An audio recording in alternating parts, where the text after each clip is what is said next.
Hi, I'm Paule Pachter, President and CEO of Long Island Cares, and welcome to another episode of Breaking Bread.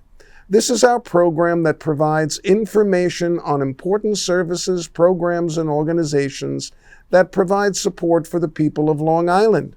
We're brought to you by New York Sands, creating an entertainment, retail, and hospitality destination right in the middle of Nassau County. New York Sands, welcome to the neighborhood. My guest today on this episode is someone who's very familiar to many people that follow Long Island Cares, and that's Mike Haynes, our Vice President for Government Affairs, Advocacy, and Social Policy. Mike, welcome back to the show. It's great to see you. Thank you, Paul. Happy to be here. So the reason I wanted you on the program again is to talk about all the incredible work that you and your staff are doing in terms of legislative advocacy. We've got a new state budget for 2024-2025 being proposed by Governor Hochul. There's funding that's available in the budget for food insecurity and hunger relief. Let me have an idea. What's important right now that you're meeting with state legislators about? Well, the main thing that we're focusing on right now is the state budget. Specifically, when we're talking state budget, we're talking about funding for the Hunger Prevention Nutrition Assistance Program, which we administer in both Suffolk and Nassau counties, which is money for food, but it's also money that we administer to our agencies via a grant process so that they can increase their capacity. We issue small grants so that they're able to get racking, refrigeration, maybe fix a vehicle. And that's, it's the most comprehensive nutrition program we have in New York State. And I think it really is what makes us who we are. It's what makes us the regional food bank is our role overseeing this program. And how much funding has the governor proposed in her executive budget? And how does that sit with food banks across the state? Last year, the program was funded at $56.5 million. This year, in the governor's executive proposed budget, it came in at $34.5 million. Wow, that's a significant cut. Yeah, $22 million is no joke, and it's really led to the food banks across the state and our, umbrella organization, Feeding New York State, coming together to advocate to really show what this program means and just what the status of hunger is. Because in many ways, even though things appear to have stabilized since COVID, what we're seeing from our agencies is that it's actually worse now. We're seeing increases in demand of anywhere between 40 and 60%. And without adequate state support, none of us are going to be able to keep pace. And that's also this increase that we're seeing of 35% or 50%. This is post-COVID, when we had anticipated that the number of people who were going to need emergency food services, certainly here on Long Island and throughout the state, that number was going to go down. But instead, because of the cost of goods, because of newly arriving immigrants to the state, we're seeing greater pressure placed on the food banks and the food pantries to support people in need. So the governor is looking to reduce HIPNAP funding by $22 million. There's also the Nourish New York program that looks to be taking a hit or not? It was actually funded flat from last year. It was at $50 million. It remained at $50 million. But we're hoping that both the Senate and the Assembly are supportive of increasing that. We're hoping it's going to come in at actually greater than $75 million. It depends on whose one-house budget passes. And you've been meeting with state legislators in the Assembly and the Senate in their district offices. And what are you hearing from them? How realistic are they in terms of saying, no, we're going to make an effort to put this money back? I would knock on this, but I really think they're supportive and they're optimistic. I think we're going to at least restore HIPNAP to $56.5 million, and I think we have a chance of getting that program to around $65 million, which would be, not, when demand is up 40 or 50% at each food bank, that's tough to keep pace with. But also the cost of food, the USDA, food basket that they use to price everything out on, that's up 17%. Wow. And depending at your grocery store, I think the most recent article I read said the average, groceries went up about 21%. So it's hard. Even if the demand wasn't high, the cost of food inflation makes it tough for us to keep pace. I believe too, with Nourish New York being a farm to food bank program, and with the strong coalition we've built alongside farmers in the state, because this program actually puts money in the pockets of over 4,000 farmers, I believe that the coalition we have in advocacy, I think we're going to get the extra 25 million. I think Nourish is going to go up to 75 million. I mean, that's money that really is put back into the local economy, whether it be the farmers or the fishermen, upstate farmers, the dairy farmers, the farmers here on Long Island.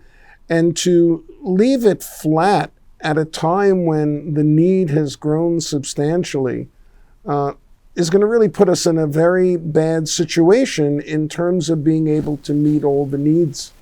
So the legislators that you're meeting with are offering their support. So the Assembly and the Senate both have a budget bill that they're going to be presenting to the governor.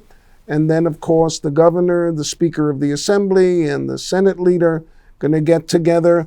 What are you hearing from both the Assembly and the Senate in terms of how successful they think their bills are going to be? First and foremost, the one thing that has the most support is healthy school meals for all. That is making it so that no child has to pay for lunch or breakfast in any school in the state of New York. And that has wide bipartisan support, and also, in both houses, in the Senate and the Assembly. I really think we're going to get this done. We got basically halfway there. It was around 220 million last year, and we secured 134 million to keep it in schools which already had it in place. And don't get me wrong, I think a lot of people go like, why do we need this for everybody? You could still send your kid into school with a lunch that you prepare at home. Sure. But this is just so that if kids are in need of food, they're getting it. And the educational and attendance and behavioral outcomes associated with free meals in school are through the roof. Over time, it'll save the state and the country money. But at first, yeah, it is a hit. But what's better to invest in than our children?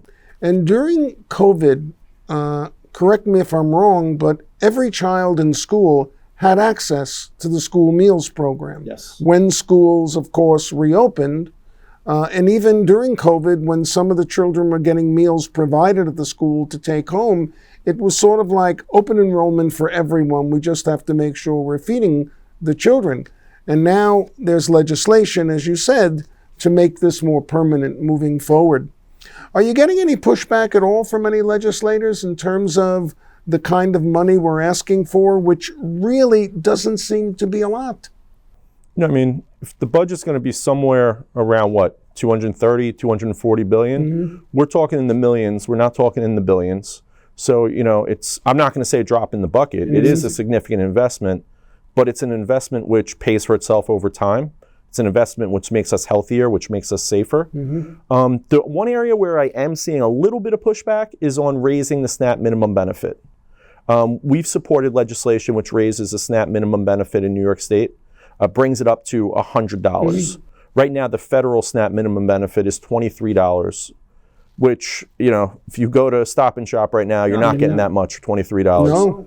Our neighbor, New Jersey, raised the SNAP minimum benefit, and that means putting state resources in combined with the federal benefit so that no New Jersey resident has less than $95 a month. We're the Empire State. We could do a little bit better. We want the minimum benefit to be $100 a month just so that people have a chance at the grocery store. $100 a month, you blow through it going grocery shopping. Absolutely. I mean, to think that someone can go to a supermarket or a grocery store and for $23 feed their family, nutritious meals during a month. I mean, it's $23 a month. So we're basically saying, well, how about $25 a week and see how that helps families in need? It's not going to solve the entire problem, but at least it levels the playing field for certain families who are really struggling to get by and, purchasing food. I just, sometimes I just can't fathom what elected officials propose in terms of balancing a budget. I'm hearing a lot these days, as you are, about school aid. And we always know that one of the things the legislators, especially from Long Island, advocate for and fight for on a consistent basis is aid to their local schools. And we have a number of school districts right now that are proposing to break through the tax cap of 2%. I think I saw the Riverhead School District propose a 2.47% tax increase. And of course, we're hearing from the schools immediately as to what's going on. We're going to lay off teachers. And that has an impact because then the community gets upset. The parents, start yelling at the school district or yelling at their elected officials. How can you cut teachers? But look, this is a strategy that goes on every time you hear about school aid. In terms of the HIPNAP budget and the fact that there are so many people in New York that are struggling, you give me the sense that you're optimistic because it was done before last year as a one-shot. Yeah, it was proposed at that level last year. This would be the third year in a row that we see HIPNAP funded at $56.5 million. Mm-hmm. We had to fight to bring it back up to $56.5 million last year. We have to fight to do it again. But we've met with me, my staff, we've met with just about half the state delegation, mm-hmm. and they seem very supportive. They get it. They know what it's like living on Long Island. They know what the cost of living is. They know how far $23 at a grocery store goes, not far at all. And they're fighting for us. They see, they know where their pantries are. They know where their kitchens are. And they see the sticker that says, purchase with HIPNAP funding. Right. So they know that refrigerator came from money that Long Island Cares administers. And that's why they fight for the program. And I think they also know how much of the annual HIPNAP budget that Long Island Cares receives is invested in their specific assembly or senate or congressional district, because you do a phenomenal job of sharing the data with them. And that's a testament to us. But also, let me talk about, there's this petition that's been going on and circulating amongst the food banks. Talk about that. It's being led by Feeding New York State, and you, as our VP for Advocacy, you've taken an active role in that. Talk about that. The petition calls for increased support for HIPNAP, Nourish New York, full funding for healthy school meals for all, and to strengthen other programs such as NOAA, which is a nutrition outreach program. Mm-hmm. We got it out there. We got it out there in constant contact newsletters. We got it out there on social media. We've sent it in emails to staff, volunteers, supporters. We have flyers we're bringing to our community satellites. We're bringing the flyers to events. We're bringing the flyers with the QR code mm-hmm. to local libraries. And we're really just saying, with a click here and typing your name there, you could let the governor and your state assembly member, your state senator know that you support these programs and that Long Islanders in need help.